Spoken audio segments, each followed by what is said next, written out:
আমাকে যদি মেরে ফেলা হয় আমি কত টাকা স্বাক্ষর করব? আমার স্ট্রেট বক্তব্য, আইনগতভাবে ব্যবস্থা নেবে। আইনের যদি আমি চাচ্ছি যে এই সংক্রান্ত যারা যে মন্তব্য করছে, আমার টিচারদের মধ্যে থেকে 5 জন টিচারের জাল সনদ আছে। এই সনদের ব্যাপারে যখন আমি অভিযোগ করি তখন থেকে আমার পিছনে এই জিনিসগুলো ইন্ধন জোগাতে থাকে।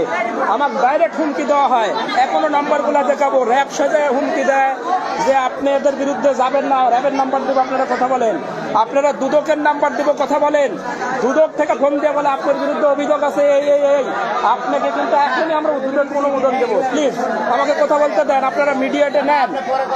আমি কোথায় বিশৃঙ্খলা তৈরি করেন না স্যার, এখানে আপনি সম্মানিত লোক, আপনি সম্মান দিয়ে কথা বলছেন।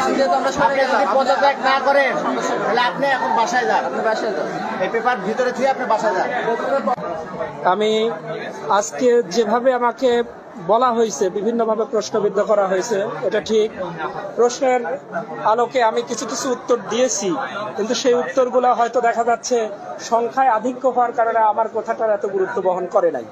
তবে আমি অনুরোধ করব যে এই প্রতিষ্ঠানে কর্মরত থেকে, এই প্রতিষ্ঠানের যে পরিশ্রম আর ত্যাগ করে আমি এই প্রতিষ্ঠানকে সাজানোর জন্য দিন রাত অক্লান্ত পরিশ্রম করে যাচ্ছি, একটা কুচক্রী মহলই আমি বলবো, আমার টিচারের মধ্যেই কয়েকজন আছেন, তারা খুব আপ্রাণ চেষ্টা করতেছিল 2000 আজ থেকে 5 বছর আগের থেকে। আমি প্রতিবাদেও লিখেছি যে তারা যে কোনো মূল্যে আমাকে সরাতে পারলে তাদের অনেকগুলা কাজের ওরা স্বীকৃতি পাবে, হয়তো আমি চেয়ারে থাকবো না, তাকে দিয়ে করাবে, এবং পূর্বে সেটাও ঘটছে। আমার কাছে ডকুমেন্টস আছে, আপনারা